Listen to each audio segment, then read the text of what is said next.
Quarta-feira, dia 8 de novembro, você vai ver na edição de hoje do Jornal da Educativa. Motociclista morre ao empinar moto no centro de Ponta Grossa. Campeões do vôlei e do basquete são homenageados na prefeitura. Queda na inadimplência anima comerciantes para as vendas de Natal. E Câmara aprova a lei que busca aumentar a segurança no transporte coletivo.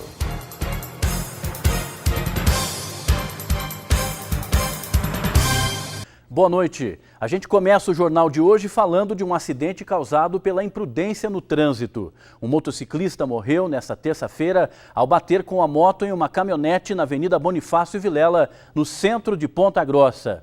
Imagens das câmeras de segurança mostram que Carlos Augusto Ravski, de 25 anos, empinava a moto no momento do acidente.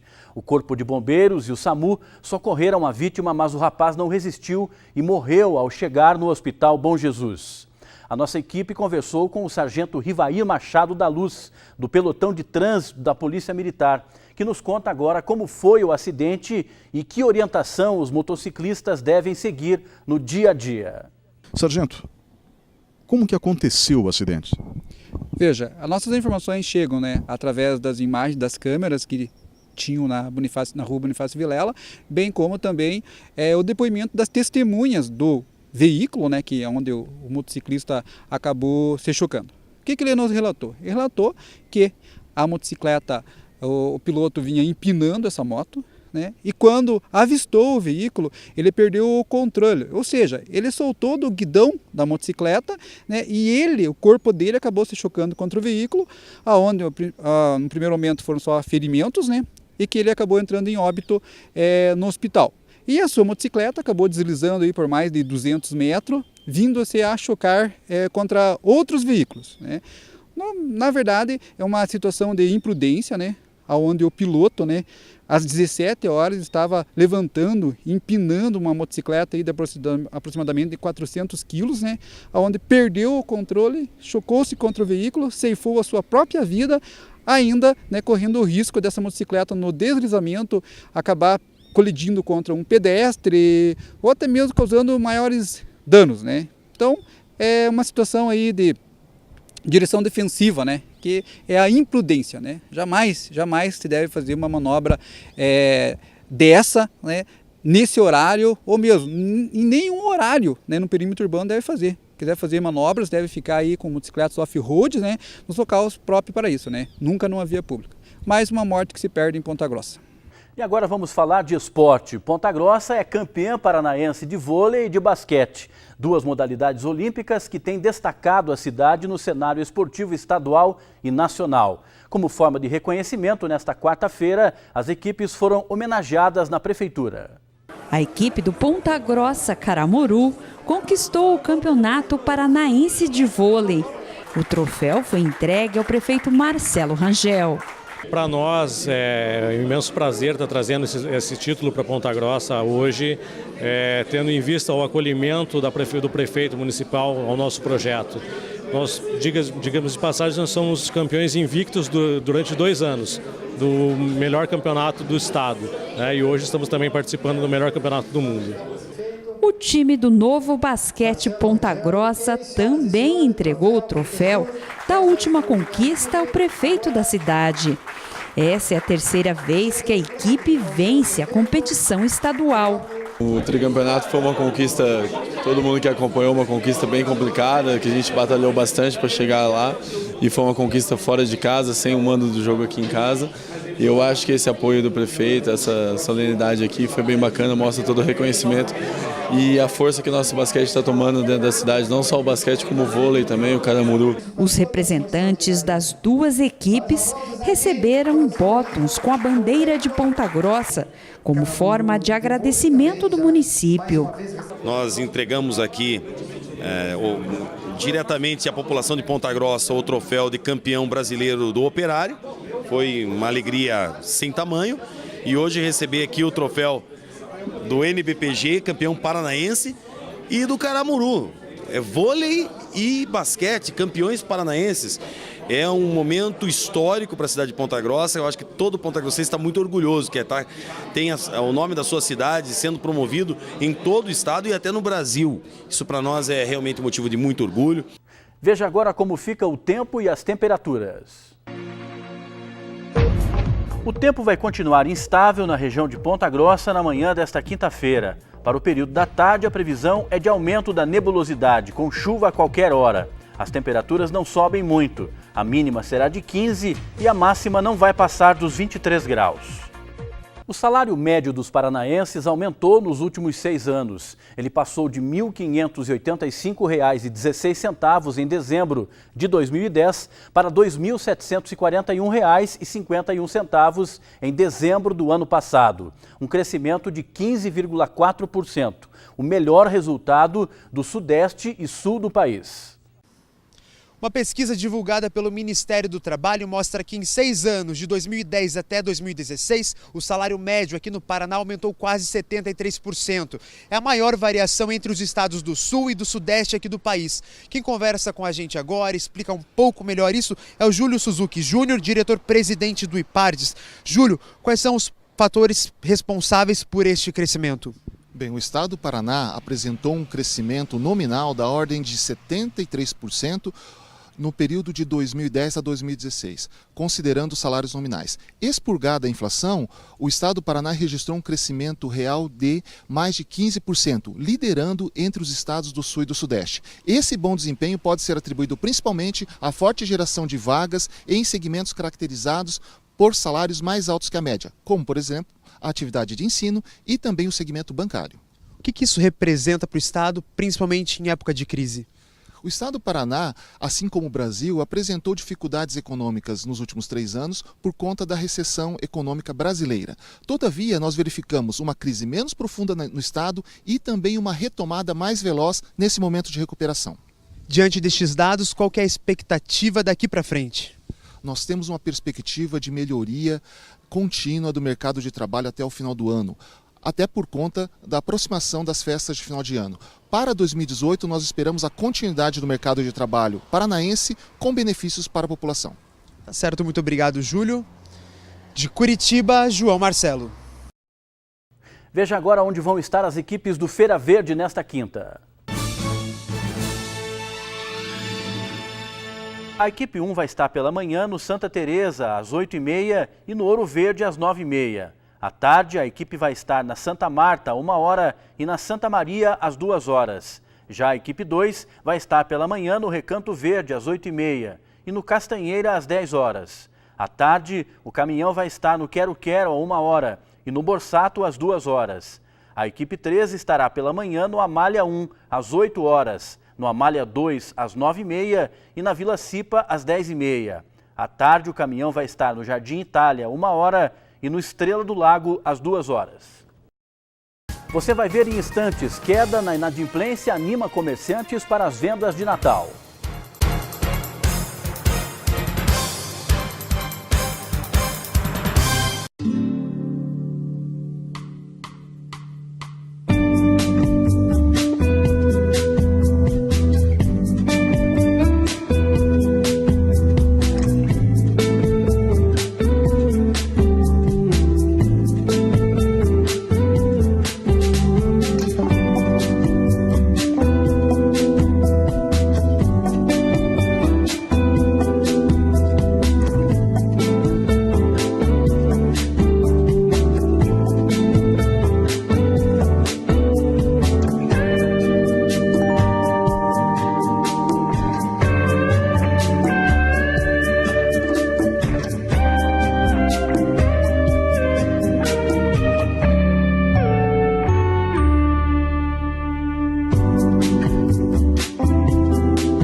Aqui tudo é feito com muito carinho, para você saborear muitas delícias da Polar Sorvetes. Buffet com mais de 40 sabores, caldas e coberturas incrivelmente deliciosas. Os sorvetes mais gostosos e os lanches... Momentos irresistíveis recheados de alegria. Variedade e qualidade a toda hora. Polar Sorvetes.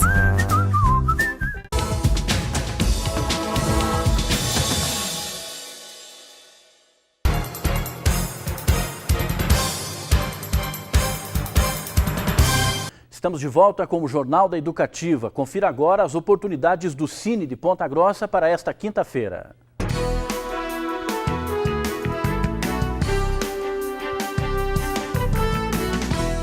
Farmacêutico, fiscal de caixa, fiscal de loja, funileiro industrial, marceneiro, mãe social, nutricionista, operador de caixa, padeiro, 10 vagas para pintor de edifícios, torneiro mecânico, vendedor interno, vidraceiro e zelador. O Cine fica na Rua Penteado de Almeida, número 240, em frente ao campus central da UEPG. A queda da inadimplência faz com que os comerciantes do Paraná se animem com as vendas de fim de ano. Com as contas em dia, os consumidores podem ter mais opções de pagamento para as compras de presentes de Natal. A recessão prolongada de 30 meses teve reflexos no índice de desemprego e no nível de consumo. O grau de endividamento das famílias brasileiras chegou a 58,4% em setembro. Entre os maiores vilões do orçamento doméstico estão o cartão de crédito, o crediário e o crédito pessoal. Tenho dívida sim, tenho já faz quase 5 anos. Com certeza, como todo brasileiro, né? Quem não tem, né? Mas a inadimplência tem recuado gradativamente. Na comparação entre os meses de setembro e agosto, a retração foi de 0,9% no Brasil, 1,1% no Paraná e 1,3% em Curitiba. E no acumulado do ano, de 1,5% no país, 2% no estado e 4,7% na capital paranaense. Muitos consumidores procuram os credores e os serviços de proteção ao crédito para renegociar as dívidas e regularizar a incômoda situação, que impede novas compras a prazo. Eu já estou acabando de pagar o banco, né? Que eu estava devendo para o banco, né? Daí eu paguei, agora só vou pagar mais 2 agora esse mês e eu vou ficar sossegado. Para a Associação Comercial do Paraná, a queda no índice de inadimplência reflete o início da recuperação econômica do país e dá boas perspectivas tanto para as vendas de fim de ano quanto para os resultados de 2018. E nós já estamos vendo, por pesquisa que nós fazemos, por parte de consumidores que estão mais atentos às compras de Natal, estão interessados em comprar Natal, e também por parte dos lojistas, dos comerciantes, que fizeram um bom estoque, muito maior do que o estoque dos últimos 2 anos. Dá para entrar o ano de 2018 sem dívida? Pretendo, a gente sempre pretende isso, é o que a gente quer, né? Tanto é que quando você chega, sempre dá o feliz ano novo, que seja feliz mesmo o ano melhor, né? Foi lançada na última terça-feira a primeira ação realizada pelo Selo Social Acadêmico. A atividade tem como objetivo arrecadar alimentos para montar cestas natalinas que serão doadas no dia 19 de dezembro. O programa Selo Social busca certificar os acadêmicos por projetos que beneficiem a cidade. Para ser certificado, basta se inscrever no programa, que passará a acompanhar as ações realizadas pelos estudantes e pelas instituições de ensino superior. Todos os anos, os estudantes e as faculdades serão premiados pelos projetos desenvolvidos. E a gente vai falar agora sobre saúde. Essa semana, um adolescente de 17 anos sofreu uma parada cardíaca e morreu quando jogava uma partida de futsal. Recentemente, um homem com mais de 50 anos infartou no meio de uma partida de futebol suíço. Os 2 casos que aconteceram em Ponta Grossa levantam uma questão. A prática de atividades físicas sem uma avaliação médica pode colocar em risco a saúde? Veja na reportagem de Priscila Zambolin. A Mariana faz musculação há 7 meses e já sente os benefícios da atividade física. O bem-estar, a qualidade de vida é muito melhor, se sente, ainda mais quando a gente faz academia de manhã, o resto do dia fica outro, não tem nem como comparar, bem melhor. Para evitar lesões, ela começou devagar e foi aumentando o ritmo gradualmente. O começo sempre é um pouquinho mais difícil, né? Até você se adaptar, teu corpo se adaptar, você ainda sente um pouquinho de dor. Mas aos pouquinhos o corpo vai acostumando, daí vai ficando um pouco mais fácil. A busca por resultados rápidos é um erro comum nessa época do ano. Há exageros nessa época, a pessoa quer buscar aquilo que ela não fez o ano todo em 2, 3 meses. Então ela acaba forçando além dos limites, né? Não respeita o seu corpo, não respeita o descanso, não tem uma alimentação adequada. E, geralmente a gente tem a carga de trabalho da pessoa, trabalha, estuda e quer sobrecarregar no treino ainda. E fora o estresse do dia a dia, né? Que sobrecarrega o ser humano como um todo. E isso prejudica demais. Até quem leva uma vida saudável e regrada já é difícil. Aquela pessoa que não tem essas regras e não trabalha de forma saudável é mais difícil ainda. Então, assim, a chance de ocorrerem riscos e coisas ruins é muito grande. Seja na academia ou fora dela, os excessos podem colocar em risco a saúde dos praticantes, principalmente quando a pessoa não sabe se tem algum problema no coração. No último domingo, um adolescente de 17 anos morreu quando jogava uma partida de futsal no ginásio Zucão. Caio dos Santos sofreu uma convulsão e depois uma parada cardíaca. Ele chegou a ser encaminhado com vida ao hospital, mas não resistiu e faleceu logo em seguida. Tem paciente que infarta e fica muito chateado, né? Depois que passa todo o estresse, porque o paciente fala, meu Deus, mas eu faço atividade física, tenho uma alimentação super balanceada, eu cuido e eu não tenho história na família e o que está acontecendo, né? Por que eu infartei? É porque a gente fala que tem os fatores de risco modificáveis e os não modificáveis, né? Os modificáveis, colesterol, né, é um dos mais importantes, então a gente conversa bastante, né, nessa parte. Atividade física, né, realmente também é outro fator de risco modificável, que a gente pode modificar, está na mão da gente, né? Mas tem os fatores de riscos não modificáveis, que é a genética, que é o sexo masculino, por exemplo, são os pacientes que têm maior risco. Então essa parte genética a gente não tem como mudar, né? Então tem paciente que realmente tem tudo para nunca ter doença cardíaca a vida inteira, não fuma e infarta, né? E o contrário também, eu tenho paciente de 90 anos fumando, que vem no meu consultório, eu sei que ainda fuma e nunca teve nada. Então, assim, tem os fatores não modificáveis e os modificáveis.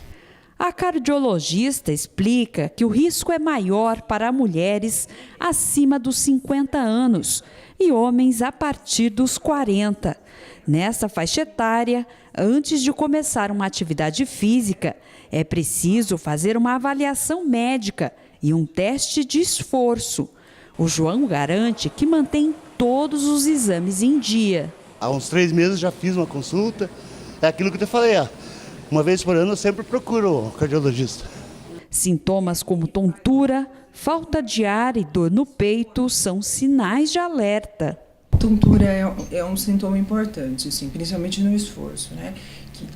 Alguma coisa está errada ali, né? Se o paciente começa a fazer esforço, tem tontura. Às vezes simplesmente o paciente não tem resistência, né? Tem que ir aumentando a resistência aos poucos, mas tontura é um sintoma importante. Falta de ar excessiva é um sintoma importante também. Dor no peito, né? Dor no peito, às vezes a dor do paciente é porque ele tensiona muito a parede torácica, tudo, mas dor no peito no esforço, teste ergométrico, né? E síncope, que é o desmaio, né? Então, desmaio, começou a fazer esforço, desmaio, é um sintoma super importante, e daí além do teste de esteira, que é o teste ergométrico, a gente acaba fazendo outros exames também, mas tem que estar bem atento mesmo. Na medida certa e dentro dos limites de cada um, os exercícios físicos só fazem bem à saúde. Eu vou só no limite, não ultrapasso. Você tem que se conhecer, né? Tem que saber os seus limites. Não pode forçar. Se teu corpo está pedindo que você vá um pouquinho mais devagar, você tem que entender que não pode ultrapassar, né? Todo mundo tem seus limites. Fazer atividade física é ótimo, é maravilhoso, né? A gente tem bastante criança agora que a gente vê que estão incentivando o esporte, né? Que estão sendo atletas novos, né? Desde novos. Isso é super bacana, né? O cardiologista adora que faça atividade física, mas tem que passar por uma avaliação cardiológica, sim. No Jornal da Educativa, veja agora a cotação do mercado agrícola.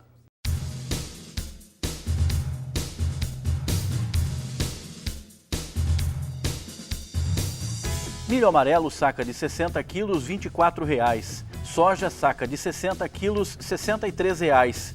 Trigo, saca de 60 quilos, R$ 33,00. Boi em pé, arroba, R$ 138,00. E suíno tipo carne, o quilo, R$ 3,70. Você vai ver depois do intervalo. Câmara aprova a lei que busca aumentar a segurança no transporte coletivo.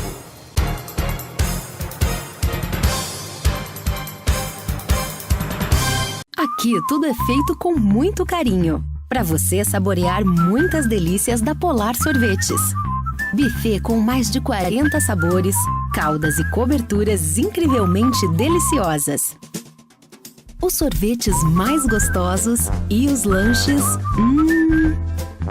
Momentos irresistíveis recheados de alegria.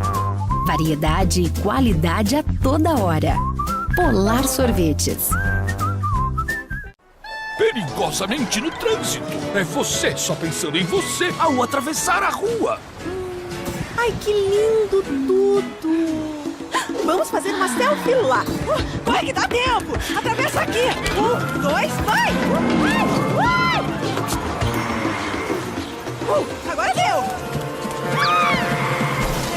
Vem pela faixa. Perigosamente no trânsito. Não seja assim. Ao atravessar, leve só o melhor de você.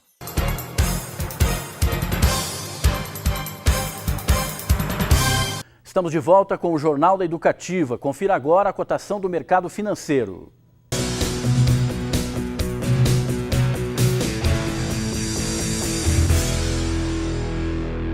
O dólar fechou em queda nesta quarta, com desvalorização de 0,4%. Com isso, a moeda norte-americana encerrou o dia cotada a R$ 3,26. O euro também segue tendência de queda, com projeção de 0,53%. Já a Bolsa de Valores de São Paulo encerrou o dia com alta de 1,15%. Algumas pessoas têm o costume de abastecer o carro acima do limite do tanque. O que elas não sabem é que isso aumenta a exposição do frentista ao benzeno, uma substância cancerígena que está presente no vapor da gasolina. Uma substância invisível, mas que pode acarretar sérios problemas à saúde. Pode ter desde bronquite ou bronquiolite irritativa grave, edemas pulmonares e muitas vezes pode até levar à morte por essa questão de efeito de intoxicação. Atualmente, a intoxicação por benzeno é uma das principais causas de afastamento de trabalhadores em postos de combustíveis do país. De acordo com o Ministério do Trabalho e Emprego, a intoxicação ocorre por conta do contato ao benzeno. É quando o frentista inala pequenas quantidades da substância, mas por um longo período de tempo. Essa intoxicação afeta principalmente o sangue e a medula óssea, o que pode causar a leucemia e outros tipos de câncer. Impedir que o frentista encha o tanque do combustível acima do limite não é apenas prejudicial à saúde do trabalhador, mas também oferece riscos ao meio ambiente e prejudica o desempenho do motor do próprio carro. Diante de tantos fatores, este posto em Curitiba oferece cursos periódicos aos funcionários. O colaborador ele é contratado, ele é passado por um processo de colocação dentro do posto, é passado todo o treinamento para ele e periodicamente é feito o curso, tanto pela rede como pela própria companhia. João é frentista há 14 anos, nunca teve nenhum problema de saúde porque sempre tomou muito cuidado. O maior cuidado, na verdade, que a gente tem que ter, né, no posto de combustível, em geral, né, é usar sempre a estopa, né? Colocar a estopa, né, e colocar a mangueira certinha e tomar uma certa distância, né? Na verdade, de 1,5 m, né, do veículo, para que você não tenha nenhum tipo de contágio, né, com o combustível, né?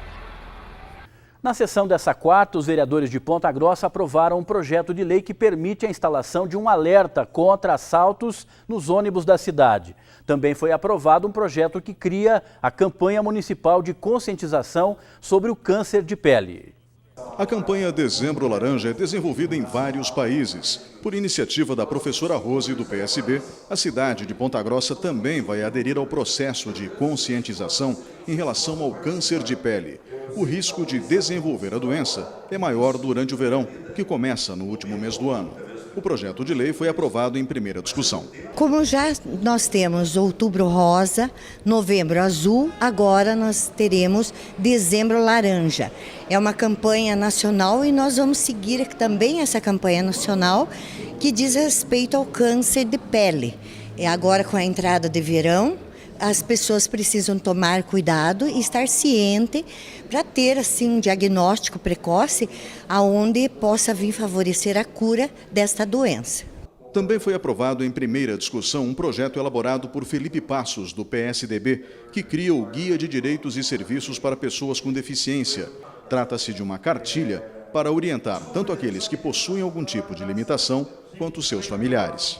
Então, essas famílias precisam de um guia ali para saber quais são os seus direitos, ecoterapia em alguns casos, aonde tem a ecoterapia. Hoje aqui em Ponta Grossa tem 3 lugares, um não está funcionando, onde aquela pessoa pode ir, as isenções que essa pessoa pode ter no imposto sobre produtos industrializados, tem 15% sobre a receita estadual e 15% da federal, então são 30% que ela tem desconto na compra de um automóvel. Ali o acompanhante num estabelecimento ou em algum outro lugar tem o direito de pagar meia entrada. Então são uma série de direitos que a pessoa com deficiência tem e com doenças graves, mas que a maioria, 90%, não sabe. E vai ser através desse projeto regulamentando e sendo aprovado que a gente vai propor essa condição e essa facilidade para todas essas pessoas. Com a intenção de beneficiar crianças com deficiência, o vereador Rudolf Polaco, do PPS, apresentou um projeto que obriga a Prefeitura a construir brinquedos adaptados nas praças de Ponta Grossa. Mas isso apenas em projetos futuros, sem gerar despesas imediatas. Ele acabou tirando o projeto para vistas, ou seja, para fazer uma reavaliação do texto. O objetivo desse projeto, primeiro, é fazer essa acessibilidade, onde as pessoas, as crianças com deficiência, elas tenham essa possibilidade de brincar como as demais crianças brincam. Em parques públicos, todo ambiente público deveria ser padronizado para diversos tipos de pessoas, inclusive com as deficiências. Já em segunda discussão, foi aprovado o projeto do vereador Celso Cieslak, do PRTB, que cria um sistema de alarme contra assaltos nos ônibus do transporte coletivo de Ponta Grossa. O motorista aperta um botão e o letreiro do ônibus passa mensagens de socorro, pedindo a ajuda da polícia. É simplesmente um botão que vai ser colocado, visto que o equipamento já se encontra em todos esses ônibus novos, e os novos já vão vir com um letreiro, quem sabe, ter mais sofisticado, o gasto é zero. E este projeto visa tanto beneficiar os usuários, motoristas, cobradores e inclusive a polícia, que será avisado que se não prender no momento, logo após deverá pegar. E inclusive a empresa de ônibus, que quando ocorre os assaltos, todo o dinheiro que tem ali com o cobrador é levado. Então vai beneficiar inclusive a empresa. O gasto para ele será zero. O Jornal da Educativa vai mostrar hoje a história de Madre Clélia, fundadora da Congregação do Sagrado Coração de Jesus. A religiosa deve ser beatificada pelo Papa no ano que vem. Nascida em 1861, na cidade italiana de Forli, Madre Clélia Merloni é a fundadora do Instituto das Apóstolas do Sagrado Coração de Jesus, congregação que se espalhou pelo mundo. Quando jovem, Madre Clélia sente o chamado de Deus para iniciar uma congregação. Faz essa experiência bonita com o coração de Jesus, e a partir dessa experiência, ela inicia então o nosso instituto, o Instituto das Irmãs Apóstolas do Sagrado Coração de Jesus.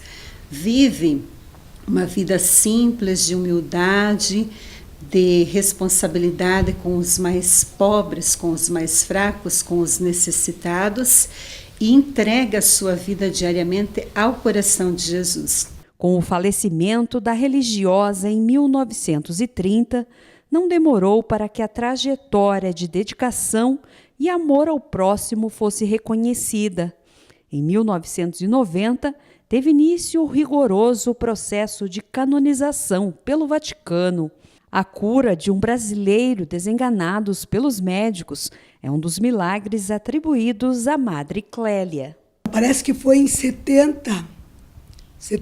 na década de 70, que um médico estava com uma doença, que infelizmente a gente não pegou para dizer qual é a doença, uma doença que vai paralisando todos os órgãos. Inclusive, esse médico, ele não abria mais a boca, não engolia. E os médicos, amigos, quem ia ficar de plantão era uma irmã, que também era enfermeira. E os médicos, amigos desse médico, que estava já, inclusive a família já estava preparando o enterro, o velório, e aí falaram para a irmã, olha, irmã, então qualquer hora que o nosso colega falecer, por favor, nos mantenha informados.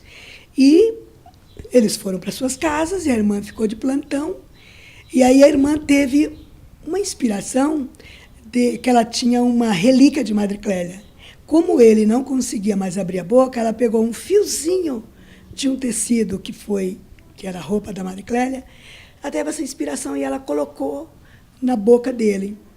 E uma gotinha de água. E ele abriu os lábios e engoliu. E começou a ficar melhor. As irmãs apóstolas do Sagrado Coração de Jesus vieram para o Brasil em 1900. Só no Paraná, a congregação é responsável por 14 escolas. Uma delas fica aqui em Ponta Grossa, no bairro da Nova Rússia, onde a vida e obra de Madre Clélia Merloni é um exemplo. A imagem da religiosa é uma figura central na capela da instituição. Orientadora pedagógica na escola há 22 anos, Loreci revela já ter recebido inúmeras graças. Que para a gente se tornar santo, a gente tem que se lapidando todo dia. O dia a dia nos santifica nas nossas atitudes. E momentos difíceis da minha vida, com certeza eu intercedi por ela. Eu solicitei a presença de Madre Clélia naquela situação vivenciada e também assim em momentos dos educadores que eu pude presenciar quando alguém da família ficou acamado, doente. Então a gente intercede, solicita, pede. A beatificação de Madre Clélia é aguardada para o ano que vem. E as apóstolas do Sagrado Coração de Jesus seguem com a missão de divulgar os passos e ensinamentos da fundadora da congregação. E para a igreja declarar uma pessoa santa, realmente tem que ter uma comprovação de que ela viveu realmente a santidade. E tem várias graças, milagres que as pessoas relatam que conseguiram por intercessão de Madre Clélia. Para nós é muito importante, assim como, por exemplo, nós conhecemos São Francisco de Assis, Santa Teresinha, agora Santa Teresa de Calcutá, foram pessoas humanas como Madre Clélia. E por que elas se tornaram santas? Porque se tornaram conhecidas. A vida delas foi um testemunho para as pessoas. E é necessário, a igreja também nos pede, que é necessário que as pessoas conheçam quem é a Madre Clélia, para que ela possa também interceder por nós, como ela de fato intercede. Então, para nós, há muito tempo, nós a consideramos santa. O Jornal da Educativa termina aqui. Mais notícias no Jornal da Cultura às 9h15 da noite. Eu volto amanhã às 8 horas com o Jornal da Educativa, edição da manhã. Uma boa noite para você e até amanhã.